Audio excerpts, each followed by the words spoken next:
What's going on, everybody? Welcome to Sector for Nerds, and welcome back to another episode of Star Wars The Clone Wars Retro Discussions. Today we're here to talk about Season 4, Episode 15, Deception. This episode was directed by Kyle Dunleavy and written by Brent Friedman. The cookie for this episode: all warfare is based on deception. Now, before we begin, make sure you guys like this video and subscribe to the channel. Plenty of great content every single week, so you guys definitely don't want to miss out on any of it. Every Monday, we're talking about a new episode of Star Wars The Clone Wars. Right now, every Wednesday, we're doing a discussion on the brand new Daredevil series from the MCU. After that, we'll be doing Andor. So you guys definitely don't want to miss out on the content here on the channel. Plenty of great stuff. All right, you guys, I am really excited to get into this arc here today. This arc where Obi-Wan goes undercover as Bounty Hunter Rako Hardeen is one of my favorite arcs in the entire Clone Wars. So without any further ado, intro guy, let us know what's going down in this episode. A terrorist threat. Moralo Evil, mastermind of a separatist plot to kidnap Chancellor Palpatine, has been captured by Republic forces. But even with this criminal behind bars, rumors swirl in the underworld of Coruscant that Moral's plot has already been set in motion. With precious time running out, the Jedi Council hatches their own plot to keep the Chancellor safe. So right out of the gate, we kind of, we know, thanks to intro guy, what's going down here in the fact that there is this plot to kidnap Chancellor Palpatine. The episode starts out with Obi-Wan and Anakin, Ahsoka. They're all, walking back to their speeder to go speak with the Jedi Council. And Anakin's sitting there like, it's going to be another lecture, boring lecture, blah, blah, blah, blah. And Ahsoka's like, would you rather they call you in to train younglings? But then they start getting shot at by a sniper, and they chase after him. And you think like, okay, pretty typical stuff that's going on right now. And then all of a sudden, Obi-Wan just gets shot. It's like, wait, what?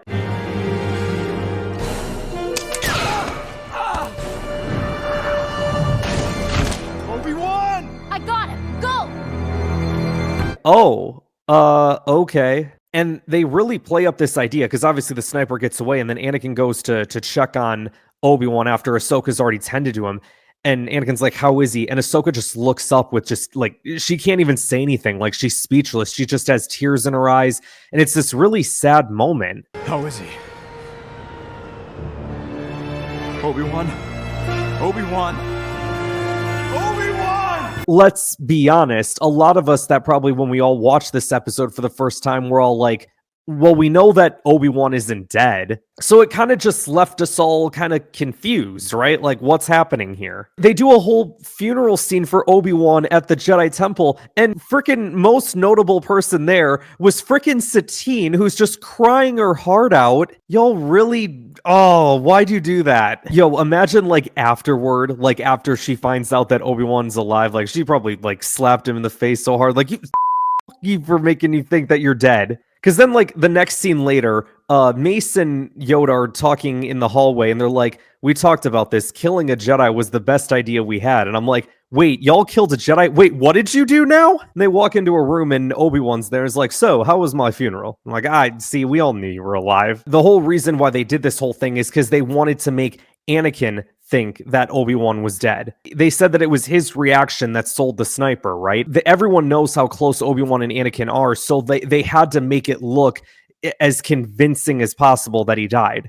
Obi-Wan, like, injected himself with, like, some kind of suppressor before he, like, stepped out of shot. Probably why he had, like, closed his eyes right before walking out from behind cover. Meanwhile, there's a droid that's shaving Obi-Wan's head. It's like a freaking vacuum cleaner for your face. Like, that's crazy. So they transform Obi-Wan into Hardeen with, like, this injection from a droid. And, they look at Obi-Wan's face, and he looks exactly like Hardeen. So they go down to the underworld, and Rako Hardeen's celebrating, right? Like, I killed Obi-Wan Kenobi. There's a funny story behind the whole Rako Hardeen thing. George Lucas wanted somebody else besides James Arnold Taylor to voice Rako Hardeen, even though James was willing to do it, and Dave was fine with him doing it. So what did they do? They just had James voice him. But George did like it. Like, that was the whole thing, right? Like, they had James do this voice, and George was like, oh, this is really good right there. Who'd you get to voice him? And Dave's just like, James. Oh man, Dave knew how to, get around the curve when it came to George, though. But I mean, like, why not? Like, just if the guy wants to voice the character, let the poor guy voice him. But then we got to get a voice simulator for Obi-Wan inside him because, he can't just look like Hardeen. He's got to sound like him, too. Now, how does he take this emulator, would you ask? You swallow it. I was afraid you'd say that.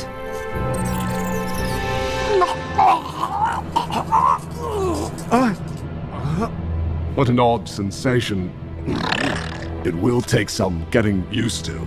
Also, can we talk about Mace Windu doing the whole, Jedi mind trick fall asleep thing? He's just like, you can go to sleep now. And he, uses the Force, mind trick style, and he falls asleep. That's such, a crazy thing. So then Anakin and Ahsoka go down to the underworld because, according to Ahsoka, they got an anonymous tip from Yoda where the sniper was. And Ahsoka even questions, do we know how Yoda and them found the sniper? And Anakin is, so, ticked off at this point. He's just like, who cares? Let's just go get this guy. Which I think they were kind of expecting from Anakin, right? And so they go to find him, and, Obi-Wan plays up being drunk and stuff, right? And Anakin gets so angry. The Jedi?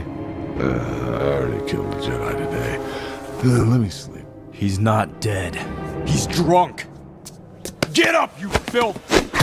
If it was up to me, I would kill you right here! But lucky for you, the man you murdered would rather see you rot in jail. You know what's interesting too is in this episode, Ahsoka doesn't even question Anakin tapping into the darkness. Remember in the Zygerian arc when she sees him get all angry, she questions what's going on. Here she's just letting it happen, which is interesting because what did Obi-Wan tell Ahsoka to do is to keep an eye on Anakin. Now I understand given the circumstances, I get it. This was crazy. And so they deliver Hardeen to the prison. Anakin just says, you should be expecting this scum. Let me know if he turns out to be any trouble for you guys. I'd be happy to straighten him out. Once again, Ahsoka not questioning a thing. I love the scene when Hardeen's in the prison. He's getting his food and he sits down and this random Karkadon walks up to him and he's, messing around with him, right? Oh, it's Kenobi's killer. He doesn't look so tough. And Obi-Wan as Hardeen is just like, this food tastes disgusting.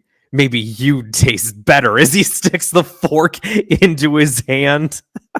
Maybe you taste better? Damn, that's kinky, Obi-Wan. So I will admit, the first time around when I was watching this episode, I was like, okay, this is all right. I mean, I'm not sure where we're exactly going with this, but all right, whatever. I'm here at the moment.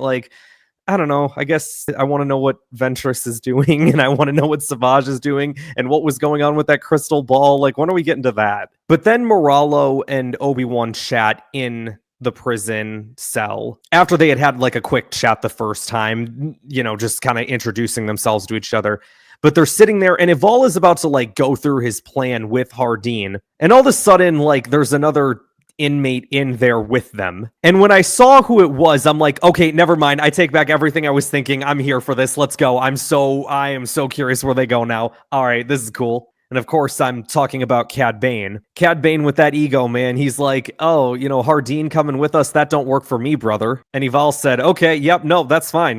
This cell ain't big enough for the three of us. All right, guard, come here. Probably thinking okay, well, I gotta pay Bane all this money. Do I really want to pay Hardeen too? But they do really play up this idea that Moralo Ival has a lot of influence within this prison. Kind of like the mob boss of the prison, And Obi-Wan goes into the weight room, and very ironically, there's a transmitter hidden underneath there, I'm sure planted by the Jedi, of course. And very curiously, Obi-Wan says into the transmitter, this is Ben. And I thought, oh, okay, interesting. That's a nice little touch. Because obviously, Obi-Wan refers to himself as Ben in the original trilogy. Changed his name to hide from the Empire, right? So I thought the idea that this was the introduction to that, I thought that was really cool. Obi-Wan tells Mace and Yoda, hey, so we've got a bit of a problem. Cad Bane's here, and I guess he's here to he was hired by Ival to break him out of prison, and looks like the way they were talking, it's imminent. And Yoda has this line where he goes, foolish we were to believe that Bane's capture was without purpose. I did sit there thinking,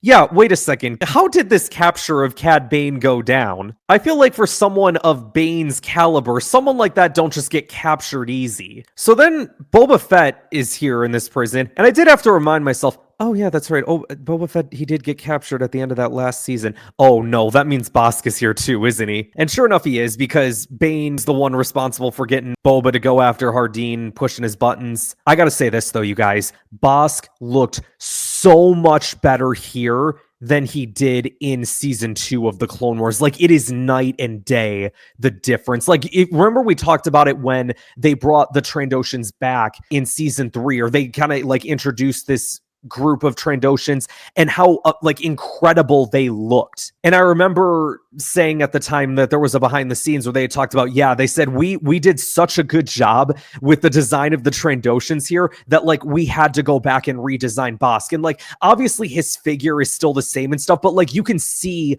a lot more of the detail in his face like you could with those Trandoshans in season 3. So just like visually, I thought Bosk looked incredible. Boba Fett's got a little bit of a different hair look in here as well. Looks like he shaved some of that off, you know what I'm saying? But what this all leads to is this massive prison riot where like all the inmates attack the guards. Yeah, so in the middle of all the chaos, Bane and Eval get away, but Hardeen tracks them down. Obviously, when I say Hardeen at this point, you guys know I'm talking about Obi-Wan. It's just easier for me to just say Hardeen at this point than every time saying, oh, you know, Hardeen is Obi-Wan, Undercover is Rako. Like, you know what I'm saying? You get the point. Bane still doesn't want Hardeen involved, but Eval's like, you know what? He did kill a Jedi, so he might be useful. Also, when Bane said, not the first time I've broken out of this stinkhole, guys, come on. If he's broken out of this prison before, Yoda, you're like, what, 830 something years old at this point? Like, you would have been around when Bane would have broke out the first time. Like, surely you would have had Bane locked up in a different area to prevent said thing from happening again. But anyway, the code did change, so that was, I guess, maybe Yoda did have something up his sleeve there. Because then the only way that they're able to get through is when Obi-Wan uses his, like, Force, you know, Jedi codes or whatever to get himself in. But, you know, he makes sure, like, hey, just warn me if anybody comes. So, like, nobody saw him do it because they were all looking the other direction. So they get in the morgue, right? And it takes them over to this other area. They start killing the officers that are in there, and then Obi-Wan looks like he's gonna kill one, but then doesn't, and Bane gets all upset, like, what's the matter with you? Because then, like, the guy raises the alarm, and he's like, oh, my blaster jam, but as you can kind of tell later, Bane knew that that wasn't right. So then they end up stealing a cop speeder, which then leads them to stealing a ship, which then again, when they get on there, Bane punches Obi-Wan, he's like, that's for hesitating during the escape. And he also points out, well, you know, if it wasn't for me, we'd still be stuck down there. And Bane's like, yeah, funny how that worked out. So it's almost like you can kind of tell that Bane doesn't fully trust Hardeen yet. He did say before in the prison, like, anybody can kill a Jedi with a lousy sniper blast. If you want my respect, you do it face to face. But Eval is kind of excited by the idea of Hardeen being on this mission. He says, maybe there's a place for you in my plan after all. To which he just goes, I'm listening. And that's how the first episode ends. At this point in the arc, we're still kind of in the early stages, right? So we don't necessarily know, like, what the plot is yet. We know that it's involving the Festival of Naboo, right? They talk about it earlier in the episode. And the Chancellor doesn't want to pull out of that because, you know, see it as a sign of weakness, he would. We wouldn't want that now, would we? Obi-Wan believes that this could be a way of getting closer to Dooku. So yeah, I don't really have much more to say about this episode for right now. It's just a really nice start to this arc, and I just feel like from here, everything just gets better and better. So we're definitely going to have a lot more to talk about as well in the weeks to come. So that is going to wrap us up for today, you guys. Thank you so much for watching. Next week, we are going to be talking about Season 4, Episode 16, Friends and Enemies. Thank you all for watching. Like this video, subscribe to the channel, share this video with others to help support the channel, and I will see you guys next time. You're going to pay for what you did. Shouldn't have gotten involved. This is for Obi-Wan. You can thank me later, Hardeen.